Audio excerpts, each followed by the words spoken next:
Baiklah, pada saat ini kami dari kelompok 6 akan membahas mengenai manajemen nyeri pada pasien paliatif.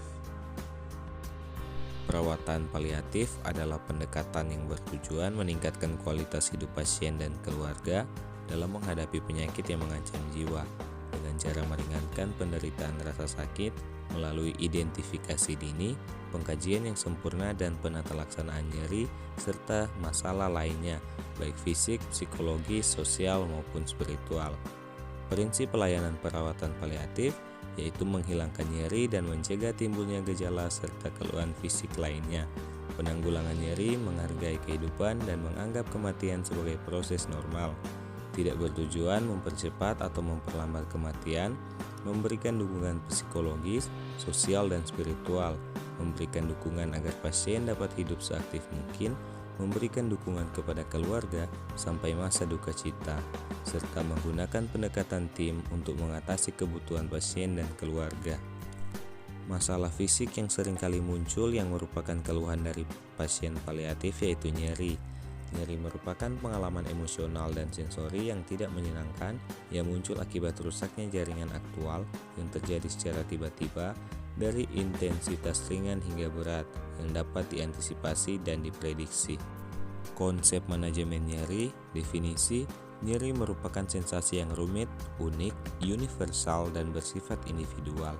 Walaupun demikian, dapat pula diartikan sebagai suatu sensasi yang tidak menyenangkan baik secara sensori maupun emosional yang berhubungan dengan adanya suatu kerusakan jaringan atau faktor lain, sehingga individu merasa tersiksa, menderita, yang akhirnya akan mengganggu aktivitas sehari-hari, psikis, dan lain-lain. Klasifikasi nyeri. Yang pertama, nyeri berdasarkan tempatnya. Ini dibagi menjadi 4. Yang pertama, peripheral pain, yang kedua the pain, yang ketiga referred pain, dan keempat central pain.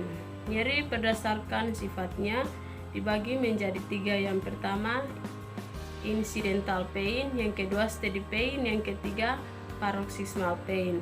Nyeri berdasarkan berat ringan dibagi menjadi 3, yaitu nyeri rendah, nyeri sedang, dan nyeri berat.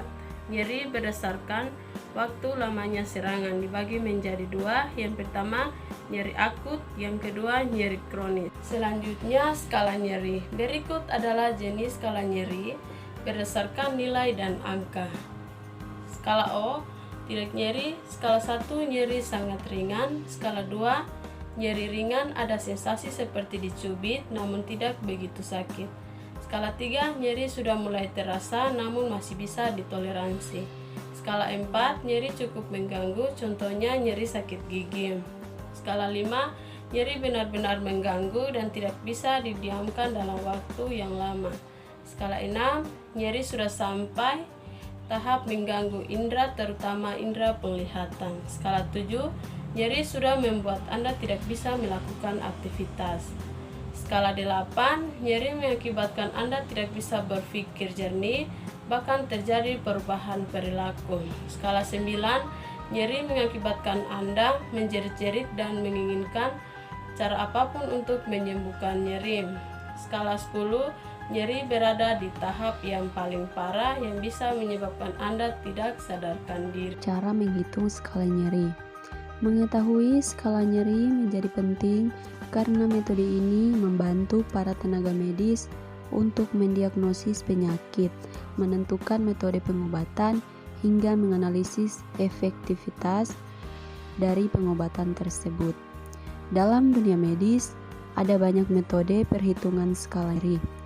Berikut ini beberapa cara menghitung skala nyeri yang paling populer dan sering digunakan. Yang pertama, visual analog scale. Yang kedua, verbal rating scale. Yang ketiga, numeric rating scale. Yang keempat, Wong-Baker Pain Rating Scale.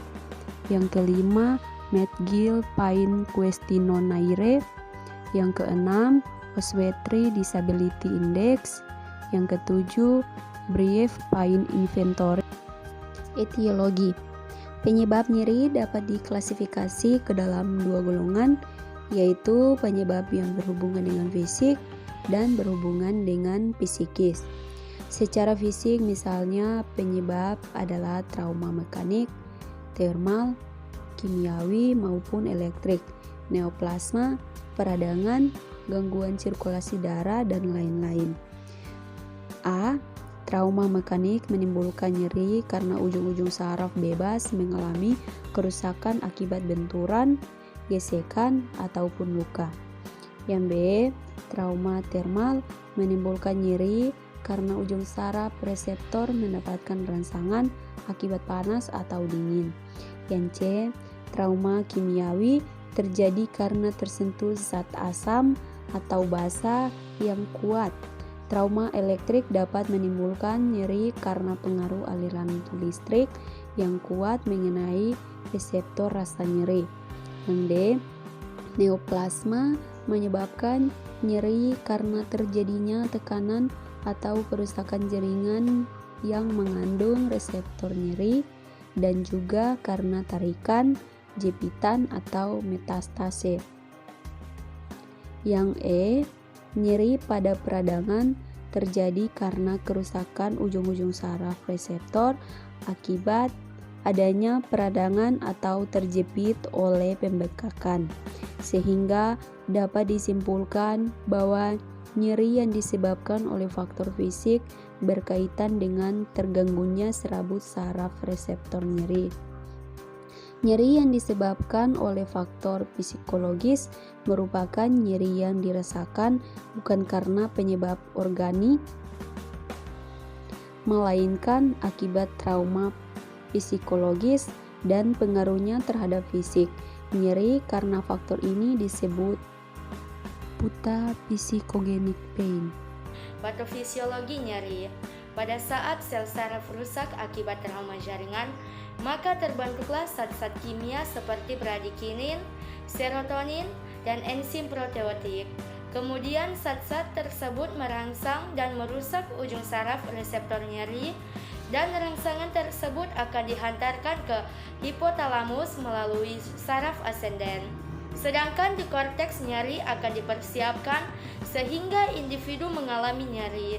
Selain dihantarkan ke hipotalamus, nyeri dapat menurunkan stimulasi terhadap reseptor mekanin sensitif pada termosensitif sehingga dapat juga menyebabkan atau mengalami nyeri. Yang selanjutnya yaitu penanganan nyeri atau pain management. Manajemen nyeri atau pain management adalah salah satu bagian dari disiplin ilmu medis yang berkaitan dengan upaya-upaya menghilangkan nyeri atau pain relief. Manajemen nyeri ini menggunakan pendekatan multidisiplin yang di dalamnya termasuk pendekatan farmakologikal, termasuk pain modifiers, non-farmakologikal, dan psikologikal. Manajemen nyeri farmakologikal terdiri dari analgesik narkotik, analgesik lokal analgesik, analgesik yang dikontrol klien, obat-obat non-steroid. Dan manajemen nyeri non-farmakologikal merupakan upaya-upaya mengatasi atau menghilangkan nyeri dengan menggunakan pendekatan non-farmakologi. Upaya-upaya tersebut antara lain dengan distraksi, relaksasi, massage, akupuntur oleh akupunturis, terapi musik, pijatan, dan guide imaginary yang dilakukan oleh seseorang ahli di bidangnya dan disebut dengan terapis. Tujuan penanganan nyeri atau pain management yaitu mengurangi intensitas dan durasi keluhan nyeri, menurunkan kemungkinan berubahnya nyeri akut menjadi gejala nyeri kronis yang persisten, mengurangi penderitaan dan ketidakmampuan akibat nyeri, meminimalkan reaksi tak diinginkan atau intoleransi terhadap nyeri, meningkatkan kualitas hidup pasien, dan mengoptimalkan kemampuan pasien untuk menjalankan aktivitas sehari-hari. Faktor yang mempengaruhi respon nyeri yaitu usia, jenis kelamin, ansietas, pengalaman masa lalu, pola coping, dan super keluarga dan sosial individu. Kesimpulan, masalah fisik yang seringkali muncul yang merupakan keluhan dari pasien paliatif yaitu nyeri. Nyeri merupakan pengalaman emosional dan sensori yang tidak menyenangkan yang muncul akibat rusaknya jaringan aktual yang terjadi secara tiba-tiba dari intensitas ringan hingga berat yang dapat diantisipasi dan diprediksi. Untuk mengatasi hal tersebut, seorang perawat harus bisa dalam memanajemen nyeri yang ada pada pasien. Demikianlah pembahasan kami mengenai manajemen nyeri pada pasien paliatif. Semoga dapat bermanfaat dan dapat menambah pengetahuan untuk kita semua. Terima kasih.